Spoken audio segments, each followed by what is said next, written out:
Hello lovely people, I'm K3N and welcome to week 7, I can't believe it's week 7 already, of our slow stitch along for 2024.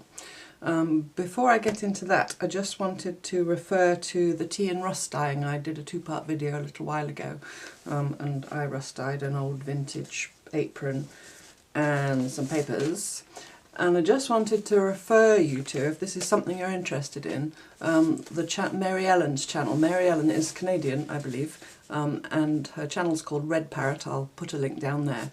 But she did 2 sets of experiments using my method, and she varied what she did each time and so on. And there's 4 videos, so there's a part 1 and part 2 for each of the 2 sessions that she did.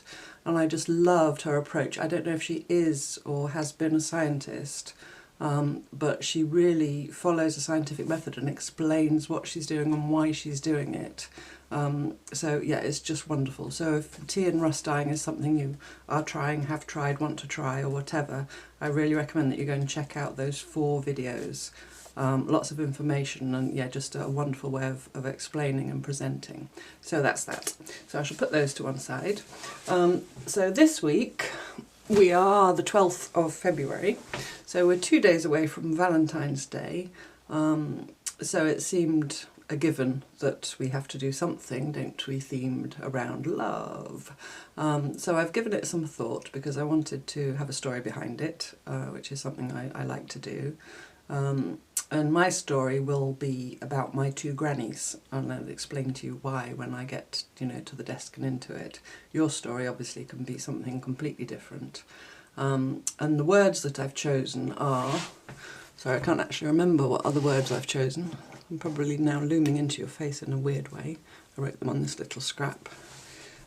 Held together by scraps of love. Yeah, those were the words I chose. So we're going to make a sort of scrappy heart using collage-y, messing around with little scraps and doing slow stitching type way.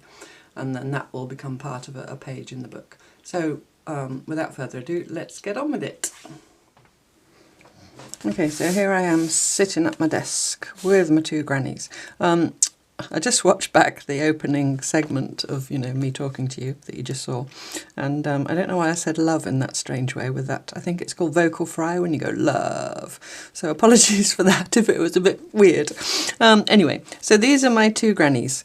Granny 1 on the left here, my left, yeah, that'll be your left, is my dad's mum. Now, I don't remember her at all. She died when I was quite a small baby. I only remember her through how my dad always talked about her. She was such a loving, gentle woman. My dad had 3 brothers and a sister. 3 brothers? Yeah, 3 brothers and a sister. So there were 4 boys and a girl.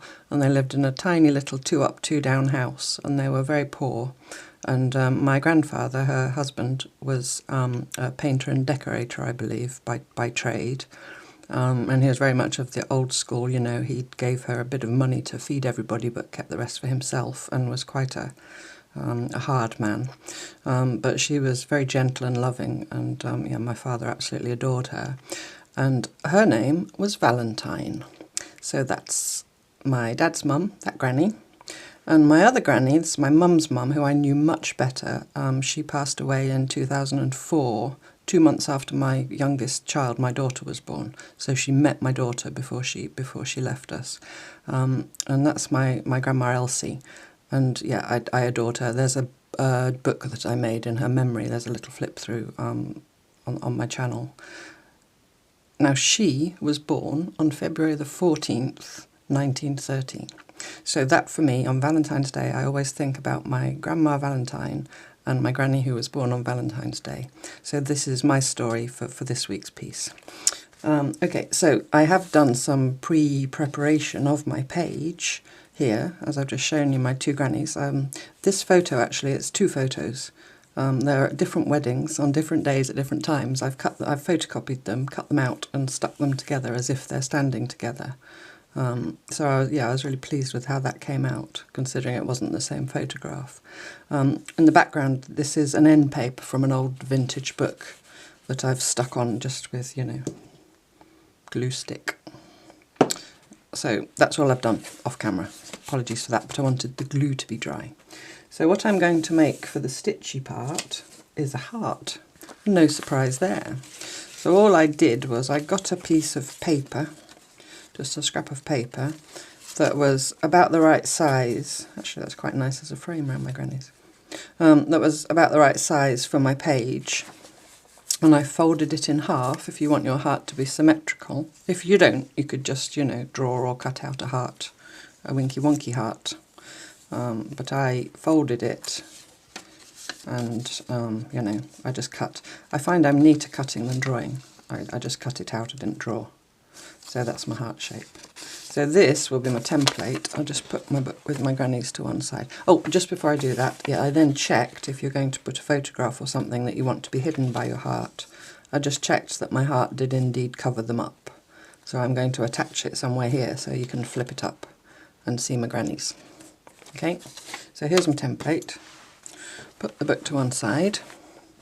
So I've got a bit of, this is just a bit of linen, but it could be anything, you know, a bit of sheet or just a background cloth. I'm going to collage bits of fabric on. When I say collage, I mean by stitching. I don't like to glue because I don't think it's nice to stitch through. So the cloth needs to be, you know, thin because it's going to have layers. So I'm going to just plonk my template on there.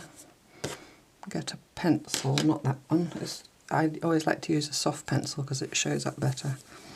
I'm just going to draw around it, just roughly. Just roughly. Just a guideline. Because what I'm going to do is collage onto this as a whole piece and then cut it out afterwards. I just think that's handier than collaging, you know, cutting this out first and then trying to collage on it when it's, you know, a heart shape. So I'm not bothered about, you know, if it's there we go, that's good enough, that's good enough. So I'm going to keep that because I might have to use that later, so I'll keep that safe over there. So I've chosen here a little basket of scraps and I just went with, you know, traditional red and pink and so on. And there's really teeny tiny ones and some bigger pieces. And, you know, just scraps, all various kinds. There's even some tricksy cloths in here if you did last week's challenge. That's something from a throw that I think is actually polyester. But I'm using teeny tiny bits and probably lots of stitching that actually was in the tricksy cloths. That's that stiff fabric that I twisted and made into a little couch circle. So all I'm going to do, I've got my needle threaded with some basting thread. This is just a vintage mending thread, but any normal piece in cotton will do. So I've got that ready to go, and I'm not going to place them all on and then pin them and stitch because I'm using such tiny pieces that they're going to, you know, there's just going to be not 100 of them but a lot. So I'm just going to pick a piece out somewhat at random. She said, choosing carefully. Have a bit of that. And all I want to do is make sure that I go slightly over the line I've drawn. And I'm just going to put them on. And if they happen to be the right shape or ready to fit in my heart, so much the better. Like if I laid that one there, I'm just going to overlap that line by maybe 1/4 of an inch. And the same here. Can you see? Yeah. So I'm aiming to just cover that area. And if it's a big piece like that, then you can just put a teeny tiny pin to hold it. But I'm going to go straight away into that one tiny piece. I've got my fluffy jumper on, it's gone cold again. And everything sticks to it, but it keeps me cosy. And I'm going to just do an invisible baste. And I'm not going to baste all around the whole thing or anything like that. I'm just going to somewhat hold it in place. So the invisible baste, if you haven't seen it yet, I learnt it from Jude Hill. There's a tiny back stitch on the front and a longer stitch on the back. It's used in garment making originally, I believe, as a tacking stitch. But yeah, like I say, I learned it from the wonderful Jude Hill. Get a pin out. And she actually calls it glue stitch. So, and then once that piece is down, it's not behaving, it's tricksy, but it'll behave in a minute. I'm just going to leave that attached and just find another bit. And basically that's what I'm going to do all the way along. So I'm going to overlap Maybe I'm not going to go around the edge because then I'm going to get a kind of, you know, too regular appearance. I might just go like that. I might just go like that. So come through from the back of there, just make sure I've overlapped by a bit. It's not critical because you can always then go back and stitch something else over if there's a gap somewhere.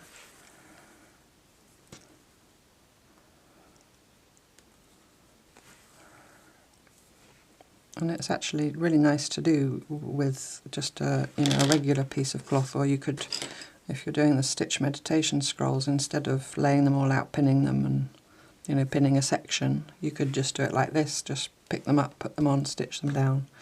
I thought this was quite nice because it's a little heart, so it'll be a heart within a heart. So maybe I'll put that somewhere like that, off to one side. There's a word, I think it's an American word, cattywampus, which I love for things that are sort of crooked. I love that word, cattywampus. I don't know where it comes from. I've heard Americans using it, I think, on YouTube. And I do not know its etymology. If you do know, please tell me. So I'm not, you know, as long as I've got that piece held on there until I'm ready to then go back and do all kinds of fancy stitching over the top, I'm happy enough. Now I've got this little piece of silk ribbon that's all ruffled up, which I could of course go and iron. There's a very primitive way of ironing little strips like this. We're now back into the territory of licking the end of your thread, and I said a while ago that a lady was grossed out by me doing that. Well, if I wanted to iron this, I could lick it. If you're grossed out by that, you don't have to touch it, so, you know. So now it's damp, you could equally go and dampen it. And then all I'm going to do is go on the edge of the desk and go like this with it, up and down on the edge of the desk, excuse me.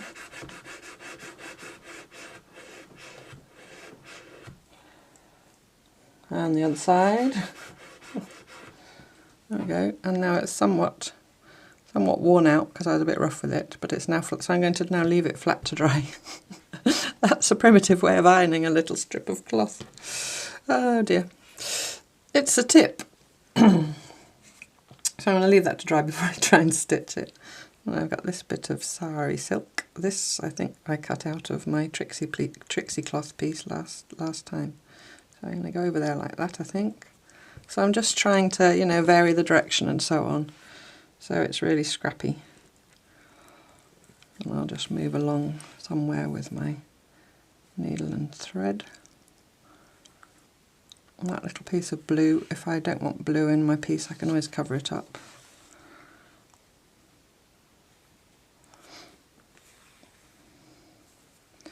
Talking of Trixie cloths, I have to say how impressed I was by all the work that I've seen on Instagram and in the Facebook group. I really thought twice about doing the video last week. I don't know why. All the others, you know, the first 5, I was very, very confident. I don't mean that. I mean, I was sure that, you know, they were okay and most people would get something from them and so on. But the one last week, I think I felt that it was maybe for experienced people too off the wall, I don't know, and for relative newcomers to stitching, that it was too without guidance. But I needn't have worried, well, you know, from what I've seen, because you all just jumped in with both feet and went for it, and there were such wonderful ideas of what to do with your own Trixie cloths, and yeah, so thank you. Thank you for making me realise that I don't need to worry about having confidence in you. I'm going to pull that over a bit so it overlaps the edge, I think, like that. That little heart, I don't mind if it just peeps out. But I am going to shorten this a bit because that's too much. I want it super scrappy. So where am I now? I'm right down here. Oh, well, maybe I'll put it right down there then, why not? Why not, why not? And these pieces, when you do collage like this, you know, especially when you don't lay them all out and pin them and study them, but you just throw it on and stitch it down. I always like them the best. They look a bit of a mess at first, but once you start putting the stitching into them, you know, the fancy stitching over the top, hopefully, I said that, excuse me, hopefully it'll look nice. I haven't made one yet that I haven't liked. Doing it like this. Even my random piece, you know, picking the bits from a bag in week, losing track of the weeks now, you know the one. Even that, although I didn't like it when I made it, I ended up liking it, loving it even when I'd stitched more into it. The power of stitch. I'm going to go right up there because it's flipping around that foldy bit. I need to come down here and fill in this little triangle. It actually gets easier when you get pieces on. I'm sorry about that, I've got a frog in my throat again. Because you've got some guidance, you know, it's not just a big blank piece of cloth. How about, oh, that's the same as that, I don't want sames next to each other. There's a triangle-y bit. I'm going to have to put it right in like that, and then it'll leave a strippy bit, but that's okay. It's the same as that, but I don't mind. I'll make myself not mind.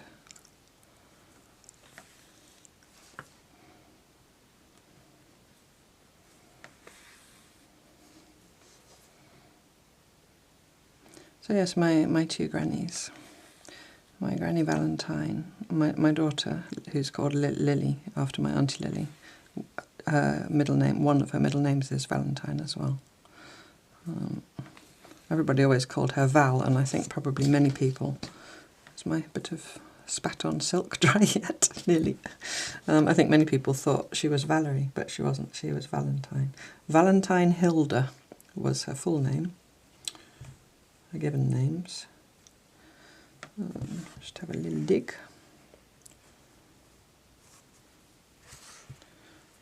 What about this? Not sure about that. It's a bit liney. It's a bit regimented. How about this? See here, I'm going to start being super choosy. Stop me. Tell me off. Tell me not to be super choosy. Let's have a bit of this. It looks about the right width. Yeah, that'll do, pig. I'm going to cut it to about there.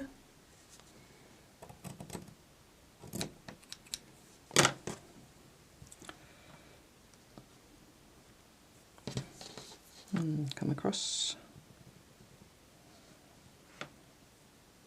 Just making sure that I'm covering the edge, you know, a bit of a sum, a bit of a well enough.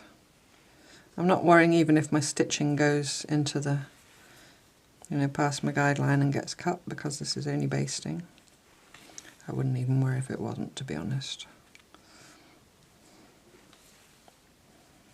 It's a little art piece, so it's not really going to come apart safely in a book. I'll leave that out for a minute. I need a piece for there. I really want to use this piece, and it's still damp. Oh, I got this super bright piece. Come here. This was that stripy one that I tea dyed. I didn't tea dye this. This was the before that I saved to show. I don't know if I can bring myself to. No, you see, it's just too bright. It's just too bright. We'll see. I'll leave it to one side. Let's get a really teeny weeny piece. A little tiny weeny piece of red. Even a little piece like that you can use. Let's go that way with it.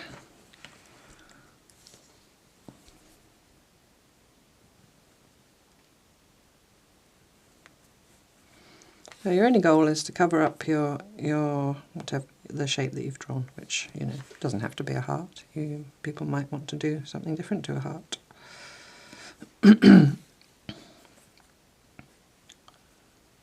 could do a circle, or, you know, whatever. So now I need something for here.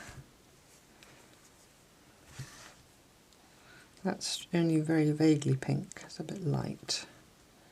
I'm not sure about that. Oh, where's that? I just saw a tiny piece. I like to try and use these tiny pieces if I can. I've used quite a lot of that already. What's this piece? This little piece looks promising. It's come out of something else. It's still got stitching in, which I could have left actually. Let's just leave it. And which way does it want to go? So yeah, it's really just like doing a jigsaw now, only you haven't got a picture on the lid to guide you, you just have to be guided by what's in front of you. Put it all the way up there like that, why not? Get my needle back.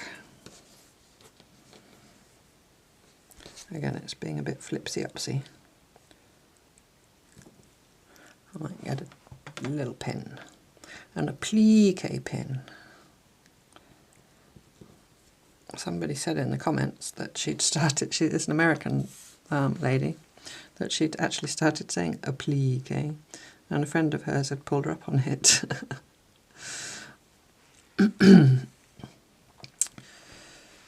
Oh dear, pronunciation, eh? I wonder how many of you I could get to say, you know, who currently say applique. How many of you I can get saying applique? Whenever people write it in the comments or in the group, they always spell it app and then plie with, you know, lots of e's. It makes me laugh. I've spent my whole life saying it, you know, from when I first knew what it was and had the need to say it, without giving it a second thought. I did, however, last week mispronounce viscose. I have always said viscous. I don't know why. I think viscous is when you talk about the surface of liquid, viscosity. So that's not anything to do with me being English. That's just got to do with me being a bit silly. I wouldn't say stupid. No, that won't go over now. It wants to go that way, and then there's going to be a gap, but that's okay. We'll cover it up with something. So yes, it is.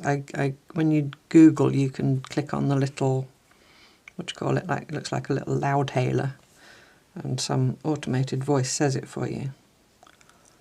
So I did that, US and British, and they both said viscose. Viscose. It's possible, she said, desperately trying to make excuses for herself, but it's because I'm from the north of England. Because I do know that in the north of England, for example, while most British people will say mauve for the colour, you know, M-A-U-V-E, in the north, or at least in my family, we say mauve and not mauve. So I guess there can be regional differences as well.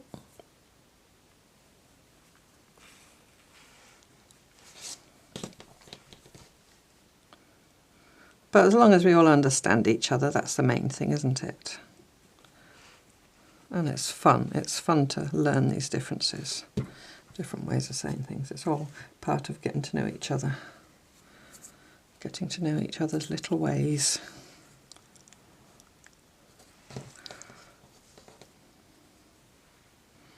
My heart is quite big. I did think about making it smaller, but I didn't. I just went with it. If it's going to take me ages to do the stitching, I will have to stop and stitch and then come back. Someone commented recently that they don't like it when I stop, although they understand why I have to do it because of my, you know, super slow broadband. But the lady said that she was worried she would miss something. Well, when I'm sitting here stitching on my own, I don't say anything. Well, I do talk to myself quite often, but I don't really say anything of interest. So you're not missing anything, you're just missing a bit of stitching. My apologies if you don't like it when I stop filming.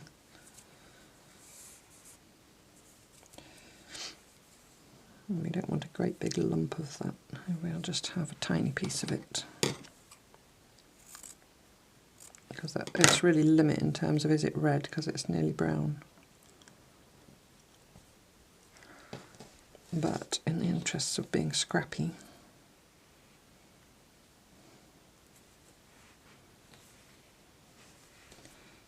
I'm going to use it.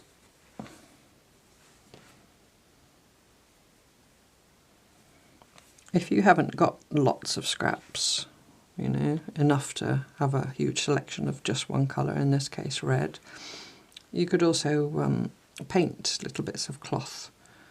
I know people use ink tents. It's not something I've ever really played with, but I love the look of it, and I've got a colleague in the textile group that I'm a member of who uses them a lot. And her work, you know, because I've touched it and held it in my hands and so on, it remains soft and you can still stitch through. I do think, though, that they are quite expensive. But otherwise you can just use, you know, watercolour paints or acrylic paints, I think, if you water them right down so they don't make it stiff. So if you didn't have lots of, and you wanted to do red, you could mix yourself up some different shades of red and paint some little scraps of sheet and use that as an idea. Or of course you could have a multicoloured heart, or of course you could have a heart that's a completely different colour. Doesn't have to be red. What else, what else, what else? I want some of this fluffiness, you know, I like my fluffy edges. If I put it like that, I don't know, I think I want it up there.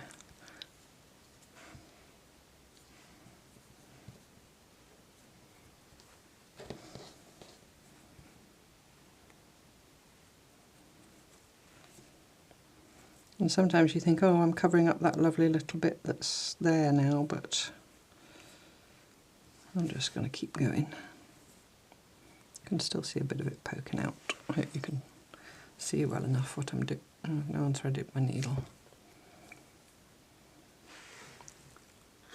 Excuse me, licking my thread. Oh, my bit of pink silk must surely be dry by now.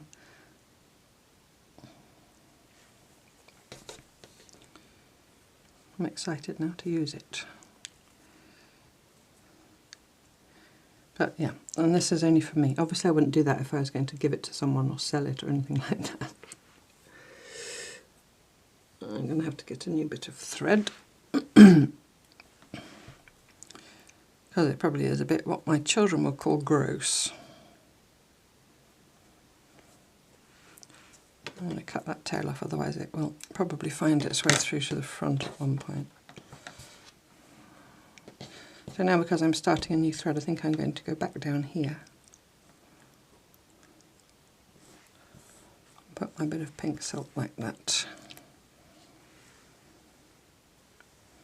Excuse me, I'm going to turn my radiator off because I'm warm.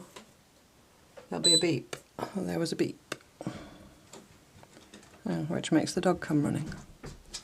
A little dog stealth. I don't know why, but if there's a beep, she comes running.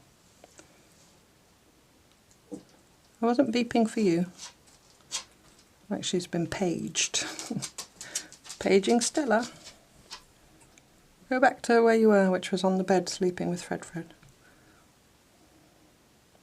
It's gone all misty and murky again. It hasn't been raining the last few days, but the lovely sunny weather that we had has gone again. Right, I want to tuck that under. Maybe I do. Maybe, baby.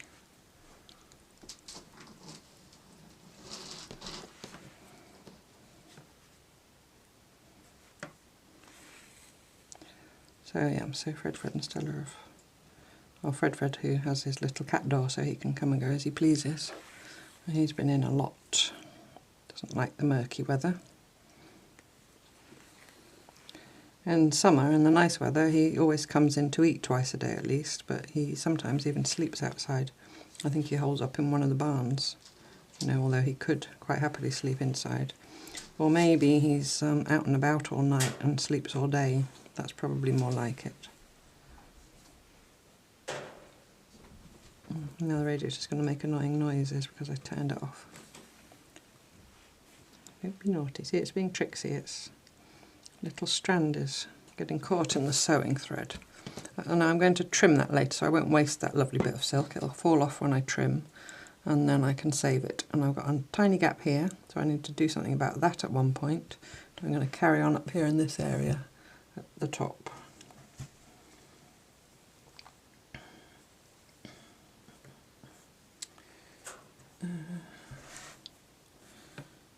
There's some of that. It's quite bright, but let's go with it. Don't cover up my little heart. Oh, no, I want something dark next to that. I don't like the light next to the light.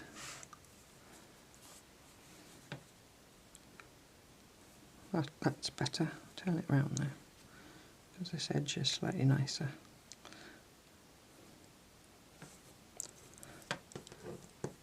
Can't pick my needle up. I got rid of the cream cloth because somebody told me, and she turned out to be correct. That was one of the reasons for the blurring, because there wasn't enough contrast between my hands and my work. I mean, this week it's bright red, so it probably would have been fine, but often my work is, you know, muted. So I'm happier with that bit of red. Sorry, there was an edit there because someone came to the door, so the dogs started barking. But I didn't do anything. You didn't miss anything. You only missed the sound of barking dogs and me going downstairs. Excuse me. So I've got this little piece which has got a tiny bit of red on it. So I might tuck that right in there to hide most of the yellow. And cover some. I've still got a gap there, but I'll sort that out later on. I'll just put probably one little stitch is enough just to hold it, and I'll come back up. So you're just putting bits on and then weaving about. And I've got this bit. I think I like that there.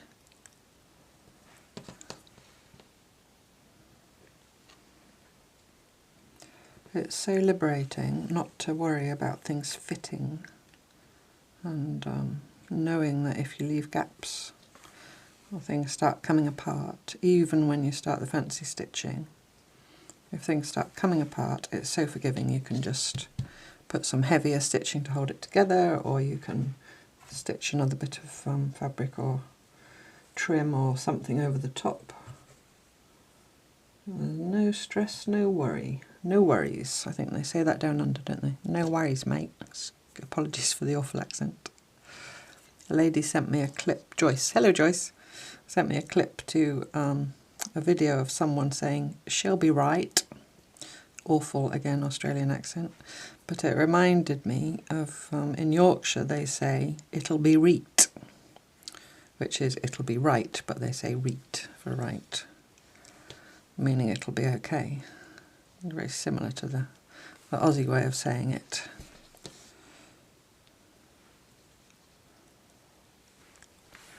So I got this little bit here. Now I might do the light, because now I've got some dark going on. I want a great big bit like that. I think I'm going to cut it on an angle, just for fun. No, I don't know which way around to put it. Let's do the angle there, that's better.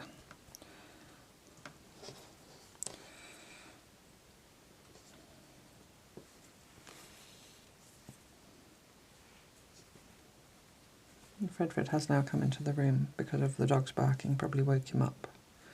He's sitting on the window looking outside. Probably show you actually. Can I show you? This is a first. Let's see if I can turn and show you. Fred on the windowsill. There he is. He's not remotely interested in us. He's busy looking at what's going on outside. I hope you don't get dizzy when I turn you back. There you go. But people often say that they've missed seeing Fred, so there he was, if only from the back, to make sure I'm back at the right angle again. So I want a little bit in there. There's a little bit. So you see why it's important that you don't have a really thick backing cloth, and you can do that, you know, audition with an empty needle thing that I've talked about before, with your backing cloth if it's not something you've already used and you don't know if it's going to be nice to stitch through. Because, and that was Fred jumping to the floor. Oh, he's now trying to get on my lap. He is on my lap. I don't think it really works, Fred, because I need to be up to the desk.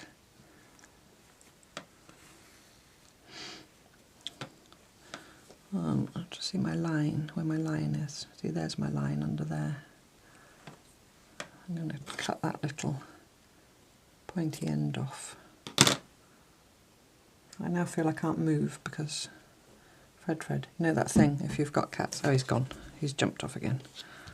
And my husband always doesn't get cross, but you know, if I'm sitting in the evening and I want a cup of tea or coffee or something, and Fred's on my knee, I'll often ask my husband to go and get the drink that I want rather than disturb the cat. And then he always says, oh, you'll disturb me, but not the cat. Yeah, and your point is?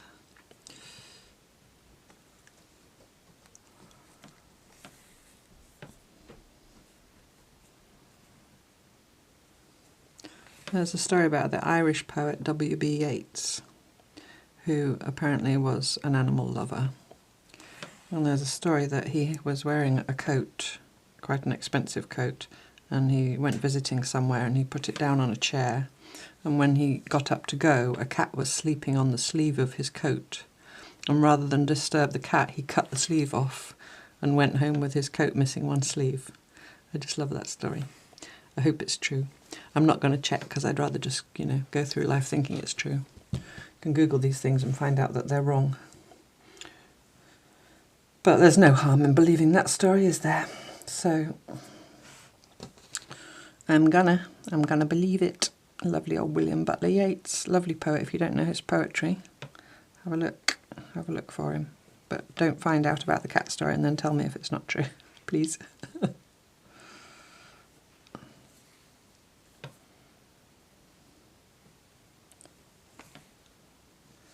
So I've got this tiny bit to fill up. Oh, this is a nice bit. This is a nice tiny little scrap of red silk. It's a bit bendy, but I won't gross you out by licking it again. I'll just do my best. I'll do my best. Put it in a bit. There we go. So here you're just basting where it needs to be basted in order just to hold it all in place. And ready for when you come to do your stitching. Your fancy stitching. I always say fancy stitching, you know what I mean, you know, the visible stitching.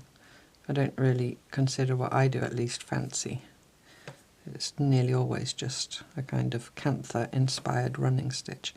Cantha, by the way, shouldn't say these things as if everybody knows what they are, because obviously not everybody does. Cantha is the Indian technique of, usually with old saris and things, basting worn cloths together into multiple layers.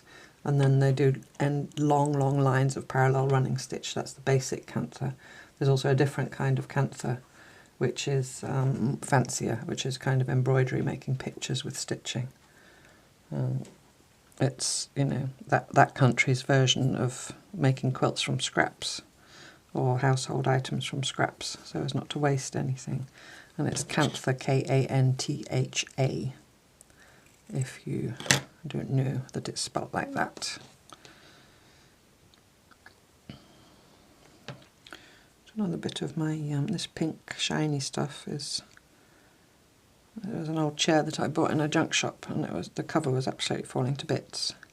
So I recovered it with another cloth, but I kept the old cover, and that was it. There's this. So I'm nearly there, nearly there. What do I want in there? Something a bit lighter. How about this? It's a bit orangey. I think it's okay. I think I'm going to put that there like that.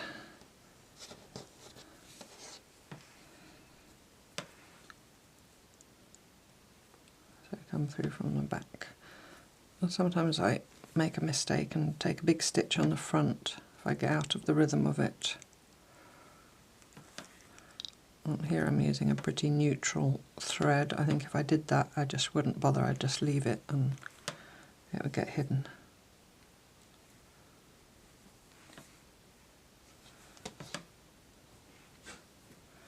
I think I need one more tiny piece, and then I think I'm pretty much covered. Pretty much covered. So that last piece is always a difficult one to choose for me. I think I might use this tiny piece of my found cloth that I picked up from the ground outside the room where my group meets in England. I have washed it, obviously. There's nearly none of it left. It was quite a sizable scrap. Nobody in the group claimed it, so I don't know where it came from.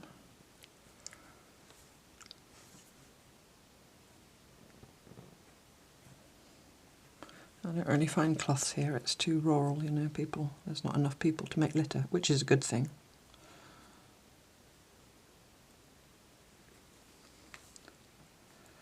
Okay, there's a teeny tiny gap there,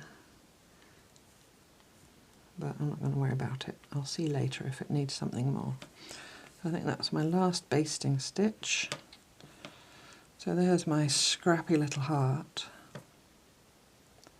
Okay, so I stopped the camera and had started doing some stitching, but I've now started the camera again, obviously, otherwise you won't be able to hear or see me. All I'm doing is lines of running stitch, and I've gone, if I put it the right way up, I've gone sort of roughly on a diagonal. But I just wanted to talk a little bit about this kind of running stitch, because I've seen a few people commenting about their running stitches aren't straight or even, or their lines aren't straight, or the stitches aren't the same size, and some people are getting a little bit stressed about that, so I just wanted to talk about it a little bit. The first thing to say is try not to get stressed about it, which is, you know, easier said than done, but look upon it like your handwriting more if you're just scribbling a shopping list on the back of an envelope. You know, it's not, I don't mean being deliberately messy or whatever, but just being free with it and kind of accepting it. And also realise that the more you do it, the more of a rhythm you'll get into. And I don't even mean, you know, over a time of weeks or months or years, but even within a stitching session. You know, for example, I sat down last night to work on one of my stitch meditation scrolls, and my first couple of lines, it took me a couple of lines before I really got into the flow. So that comes, you know, with time. But it's like a lot of these things, the more you stress about it, the worse it'll get, kind of thing. So I would say try and focus on other things while you're stitching. Focus on how it's changing the feel of your cloth under your hands. If you're stitching on something really scrappy like this, think about where you're placing your stitches, not are they straight and even, but what do you need to do with that stitch in response to what's happening in the cloth. So what I mean is, for example, if I came up here now and started stitching along here, I am indeed staying roughly parallel to my previous line, but the key word there is roughly, because if I see that as I'm approaching this patch here, under my thumb, hidden by my thumb, this little red patch, I want to make sure I go over the edge of it. It's not really, you know, that's not necessary, because when I start stitching the other way, which I'm probably going to do, all the edges, you know, like this little edge here now is not trapped down. So I'm just noticing that. And here I want to go over the edge, so I'm going to make that stitch slightly bigger even on purpose. Can you see what I mean? Like here, if I took a sort of normal size stitch, I'd come into that red cloth right on the edge. Well, I might decide that I'm going to make a bigger stitch to go off the edge of that cloth, to make sure I really trap that edge down.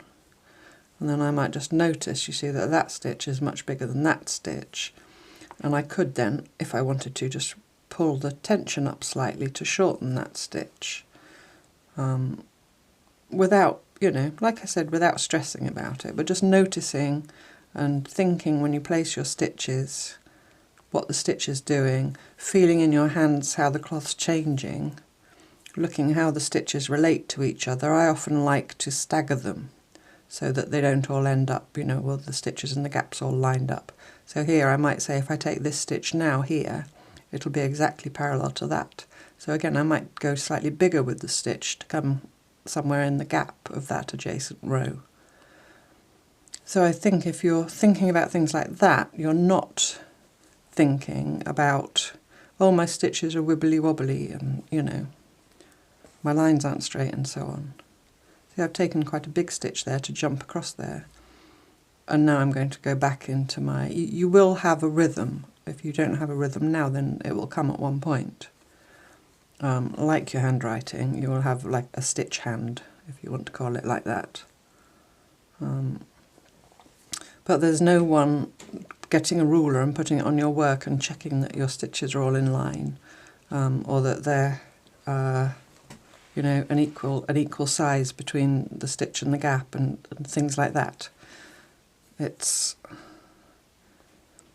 not what it's about, and I'll probably talk more about it, you know, in future videos, because it's something that does mean a lot to me, that people take pleasure in the stitching and don't hyper critique themselves all the time to the point where it makes the stitching stressful, because it's a little bit against the ethos of slow stitch, where you're focusing on the process. Because if you're thinking about your lines being straight and your stitches being even, you're not really focusing on the process, you're focusing on the end result.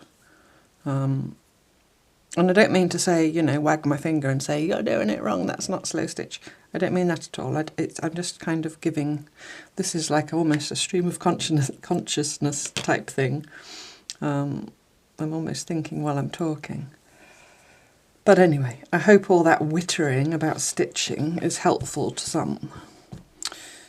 So I'm going to, oh, the other thing I should have said is I've chosen different reds and pinks. So I've got a dark red, a sort of real reddy red, a pinky red, an orangey red, and I'm mixing those up as well. I did pull a few bits out of my orts that were the right colour as well. So I'm just mixing that up as I go. So I'm going to finish doing my stitching going this way, and then I'm going to do more stitching going across those stitches, because I really want to, you know, bring everything together into one cloth. And when I've done all that, then I'll come back and show you what else I'm going to do. Okay, so I've done all my running stitching. I will hold it up to show you. And I hope that it focuses. So I've just done lines that way and lines that way, and I've used all my different shades of red and pink. And even here and there, I've gone like here. Can you see the edge of this kind of bright orangey red? I didn't like the way that edge was standing up, so as I went along I just put a few extra stitches over it to hold it down. So my stitching is not even, the stitches aren't all the same length. There are some, here's another great big stitch bridging a gap, and some of the stitches are much smaller. But to me it's just only about the overall effect. It's not about each individual stitch or each individual line of stitching. So I hope that, you know, hopefully some of you will find that liberating. I do, however, feel the need to pick at it, apparently.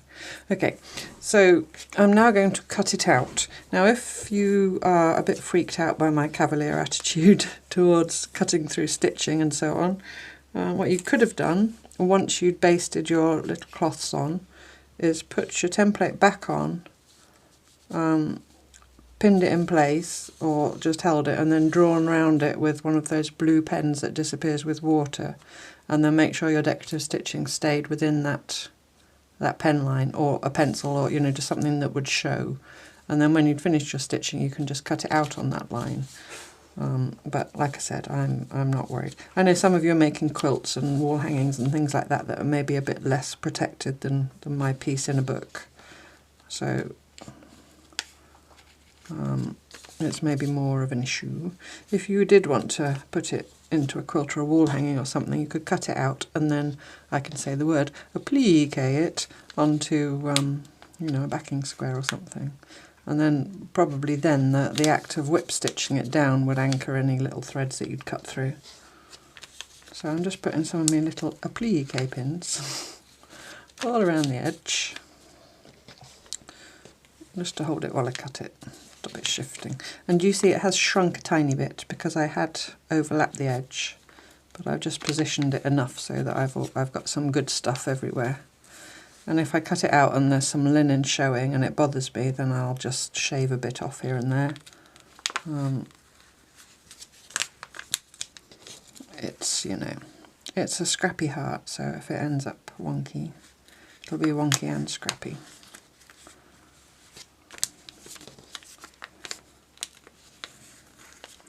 Nearly there. Come here. So I'm definitely going to cut through stitching. But for my purposes, I wouldn't worry. And I probably wouldn't really worry for any purposes either. Because I'm just, you know, slapdash like that. Right, so now I'm going to get my little snippy fiskers and I'm just going to cut it out around the edge.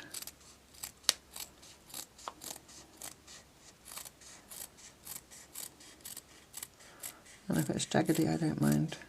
When you're cutting, whatever you're cutting, if you want to be precise, it is worth bearing in mind that you just keep your scissors going in the same direction all the time and you turn whatever it is you're cutting.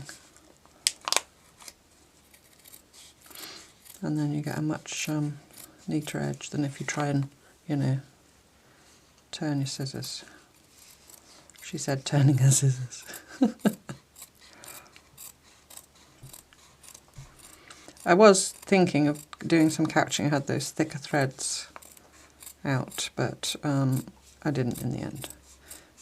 I more often than not just like the look of, I'll put that to one side and I'll pick out the good bits later for the scraps.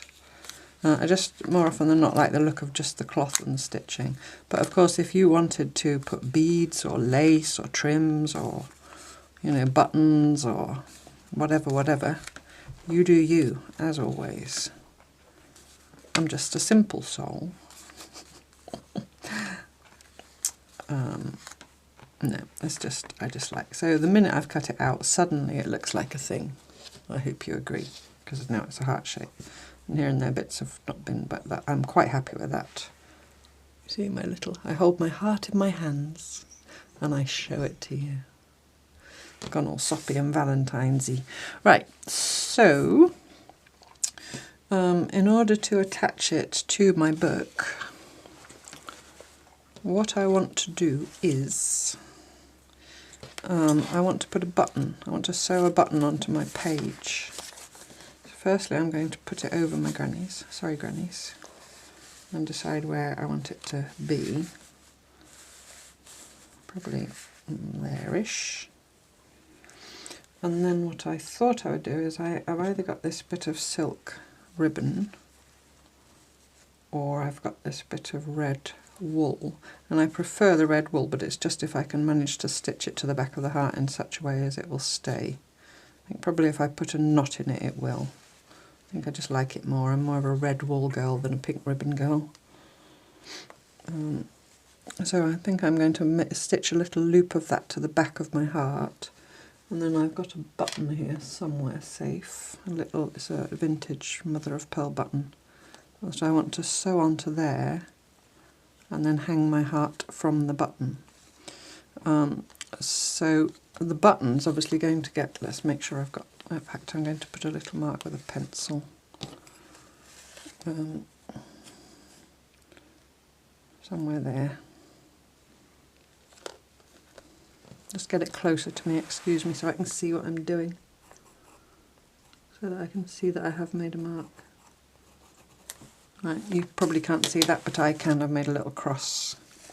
So, because I'm going to be sewing the buttons through paper, I'm going to, on the back, this is just regular sketchbook paper, and I've got two kinds in here, and this by chance is the sturdier kind. So I think it probably would be okay, but just, you know, for insurance, I'm going to get a little bit of, this is just regular masking tape, and just tear off a tiny bit. And I need to know where on the back it needs to be. It's just a bit of scaffolding on the back, so all I'm going to do is make a tiny hole with a needle through the page, and then I can see where I need to put my masking tape over that hole, like that. So it's just a bit of reinforcement for when I sew on this button. So hopefully it won't tear.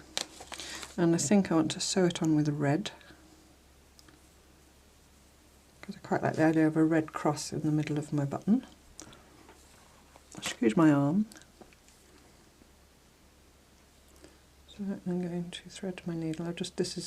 Sorry, I should have said, all the stitching I did, the decorative, was with 2 strands of embroidery floss. It's just what I like to use, it's just the thickness I like. Means I can use a fine needle, it's nice to stitch. And I've still got 2 strands of embroidery floss, and I'm going to do a double or maybe even a triple knot in the end of my thread. What I could have done actually, if I'd thought about it and been smart, is come through from the back and then stuck the masking tape over the thread to hold it, you know, doubly sure. But I didn't, so now I need to come through that little hole I made, which I can just still see.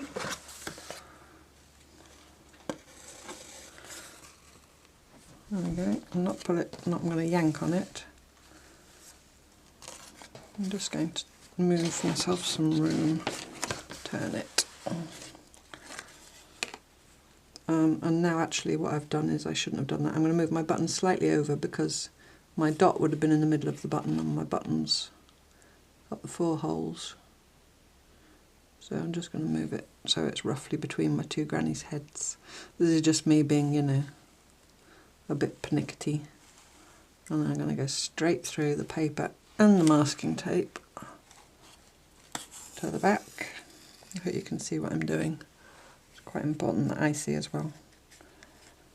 And then I'm going to, now what you can do rather than poke around, because once you've made a hole in the paper it will stay, is go, I want to come up through this hole here in the button, and you see, so I'm going to poke through from the front and then go to the back and see my hole and come up through that hole. Hopefully, yeah, bingo. Rather than, you know, otherwise you can aimlessly poke about, make loads of holes in your paper and you're not in the right place. So I've made my little cross stitch. And that's in general poke, you know, if you want even stitches in paper or you want to come up in a certain place. I'm wondering if that's enough or if I need to, maybe I should go once more. So now I can go in the same hole as before.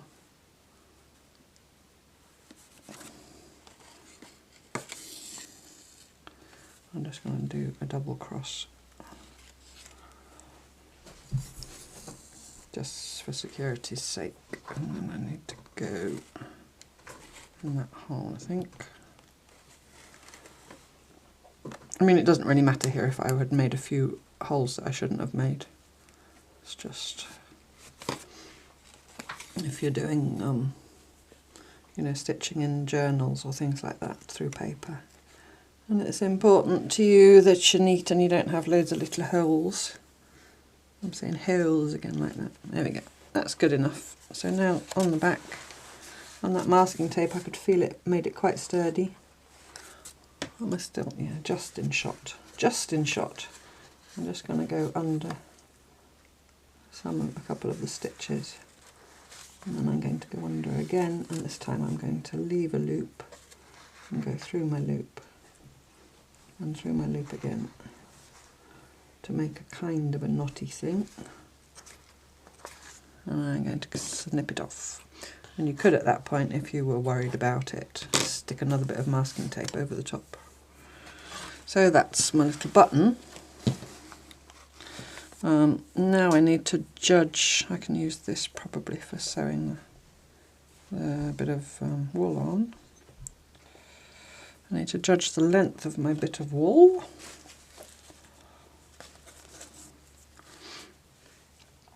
And I do want to make a knot in it as well, because I think that will be sturdier to sew through.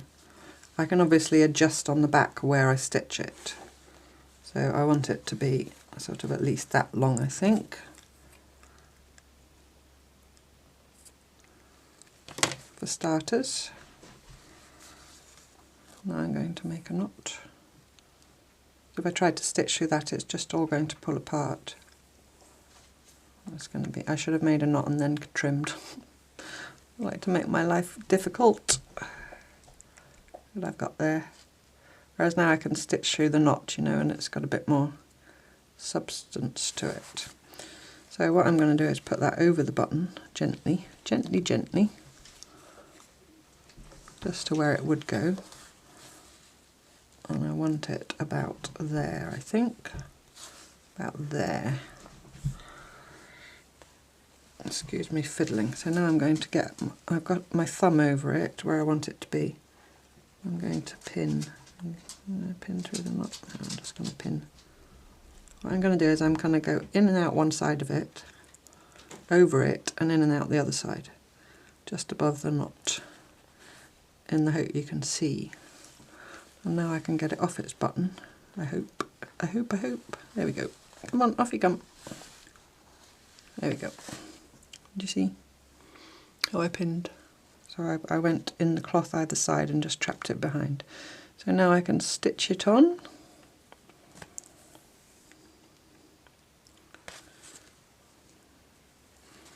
I'm just going to stitch, like I said, through the knot a few times. I can probably get the pin away and just hold it with my thumb. Okay, so there's my little heart with this little hangy thing.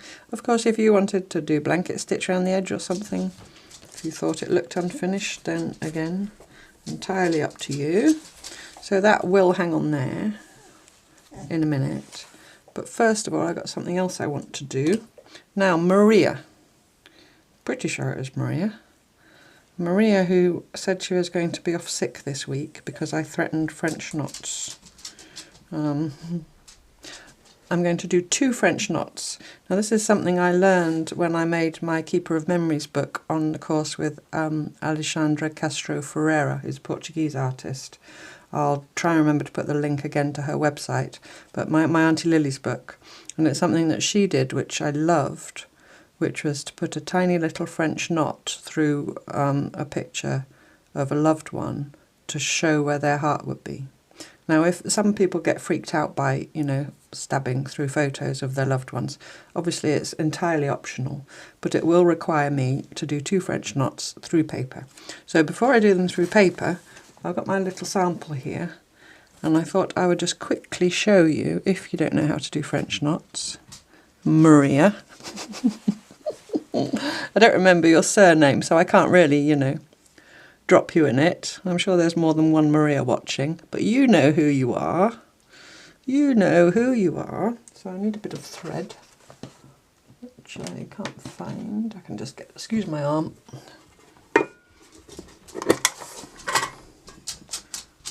Just get something out of the orts. Something that will show up. You can hear that I've got a needle in my mouth. That's very naughty of me. This will do. Just a bit of green. So 2 strands of floss, but it doesn't. You know, you can make a French knot any size you like. If only you can get it through your needle. I'll get my grannies out of the way for a minute. Go over there, grannies. Now the first thing is you need to be really sure that it's secured on the back of your work when you come up to do your first one. So I'm going to do a knot, and I'm going to take a little back stitch on the back as well, just to make sure it's anchored. And the other thing I'm going to do is cut my tail off, because invariably it gets snagged and pulled through. So to do a French knot, not in a hoop, I don't use a hoop, just come through from the back onto the front of your work. Now the size of your knot will be determined by how many times you wrap your thread around the needle. I like little dainty knots, so I'm just going to go twice around. So I've got hold of the thread that's coming out of the cloth, and then I've got in my left hand, because I'm right-handed, and I've got hold of my needle in my right hand, and I'm holding it fairly low down. It's probably, what, an inch away from where it's coming out of the cloth. So I'm going to do 2 wraps. So I put my needle behind the thread, 1, 2, like that. And then I'm going to hold this with my finger, and I'm going to shoot back down in next to where I came out. The most important thing with French knots is to keep the tension here on this hand while you pull it through. That is the most important thing. If you let this go in your left hand, then that's when your knot will go all loopy and strange. And don't pull too tight, otherwise you won't be able to go through, which I nearly did there. And then just, you see how the thread's diving in, diving in, diving in. Now I've got my thumb on it, and at the very last minute you let go, and there's a teeny tiny knot. I'll do it once more. I'll come up again a little bit further along and maybe do some more wraps. So I've got hold of it. So I'll do 3 wraps maybe. 1, 2, 3, and I'm holding these with this finger. And I move this out of the way so I can go right down, like maybe 1 thread or 2 threads of the cloth away from where I came up. Really hard to show you. And you see? In, and then I pull the tension here. Do you see it all tightening around the needle? Not too tight, but then hold this either under your thumb like that or between your thumb and finger, whichever is the most comfortable. You must hold that, that's the key. And then pull that through, pull that through, pull that through, and then only at the very last minute do you let that go, and there's your little knot. If you're left-handed, Marion on Marion's World recently did French knots in one of her weekly stitch. So if you're left-handed or me showing it here wasn't clear enough, go and have a look there, and Marion will show you. So anyway, that's French knots. They are not, I must say, not my favourite thing to stitch, because I don't like the stop-start nature of them. I love the look of them, but I don't often stitch them because of that reason. Or I don't do many of them, you know. So now I have to do the quite scary thing of making French knots on my grannies, which is not a sentence I ever thought I'd say in my life. So I'm going to make a little hole from the front, about where the heart would be. If this really freaks you out, look away. It's not really my granny, it's just ink and paper. It's a representation of my granny.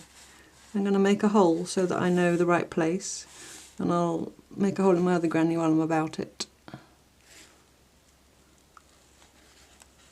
I must say that when I first saw Alex talking about it, Alice I think you say in Portuguese, I was a bit, oh, I don't know about that, but I just like the look of it. I just love the look of it. So then I'm going to come through from the back through that same hole. And when I do French knots in paper, oh, I must also again make sure that I've tied a good knot. When I make French knots in paper, you go in and out through the same hole, rather than in the cloth, you know, where I said go a thread or so to the side. So I'm going to make a good size knot because I really don't want it to pull through. And in fact I might go through and then put some masking tape behind it just to be doubly certain. Where's my masking tape gone? It's hiding from me. Again. It's maybe not necessary, but it can't hurt. What I should have done is done a long bit all the way over the two, but you know, that would have required forward planning, which I'm just sort of burnish it down. Right. So it's exactly the same thing. The only difference is I'm going to go down through the same hole, and I'm going to do a bigger knot so that it doesn't all pull through. I think I might do 3 or even 4 wraps. So I'll try and have it so you can see, but I really need to see as well. 1, 2, 3, 4. Let's do 4. Back in the same hole. Pull out that tension. Get my thumb on it. You can't see now, but I'll show you in a minute. And wiggle. Wiggle, don't pull. Come on, there we go. Oh, and breathe. I must say I was a little bit tense. There. So that's one granny, but I hope you agree that it just looks... I'll hold it up in a minute when I've done my other granny. So my other granny, I'm just going to jump over that gap from there to there.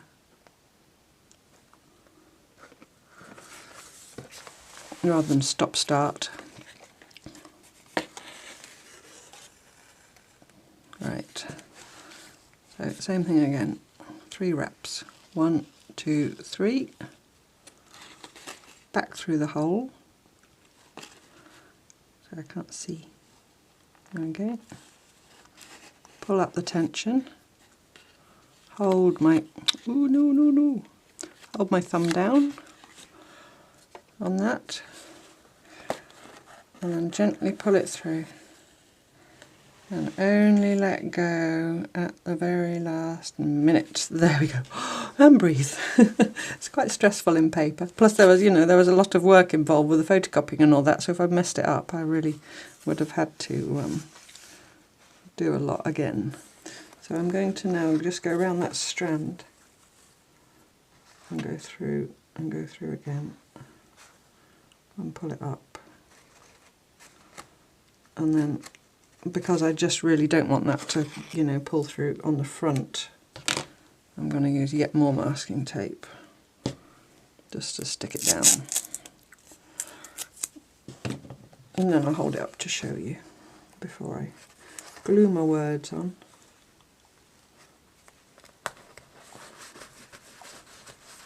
There we go. And you can see if you like the look of it. So I'm just peering at the screen to make sure you can, you see? I just really love the look of it, especially on a black and white photograph. But, you know, optional, obviously. I mean, you know, photos themselves also are optional.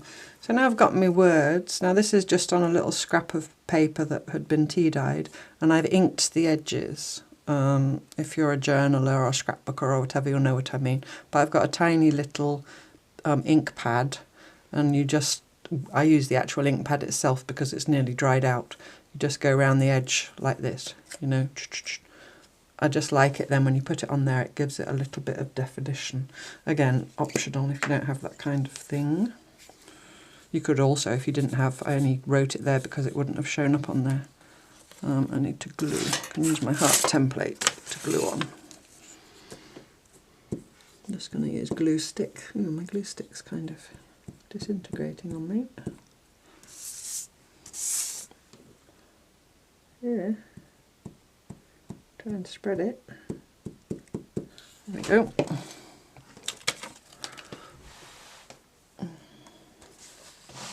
Sorry, I have to stand up. I can't see what I'm doing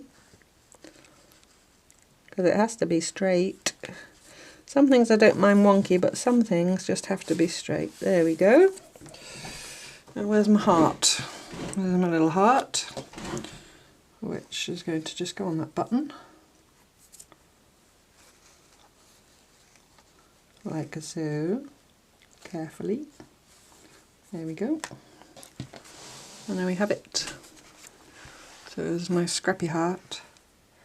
Hang on a button. Oh, there was a lady, thinking of her name, Angela, in the private Facebook group who had some work with the button on, and she said that buttons are like love, they hold everything together.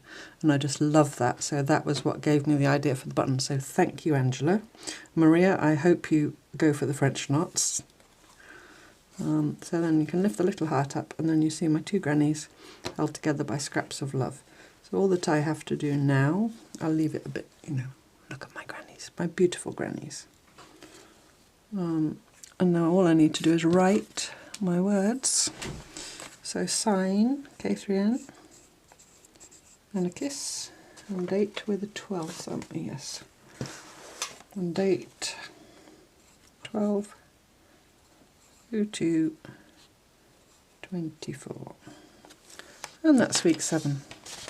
So I hope you like that. I very much look forward to hearing about if you liked it or not in the comments here, or if you're not yet in the private Facebook group and you're a subscriber and you'd like to join and see people sharing all the projects they make, the weekly stitch along, and also rice bags and, you know, biscuit new pin cushions and all the other things, then do follow the link that's down below.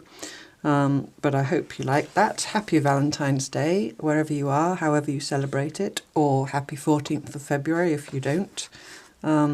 And much love to you all. Thank you so much for watching. It means so much to me. And I look forward to you joining me next time for more cloth tales. Bye bye.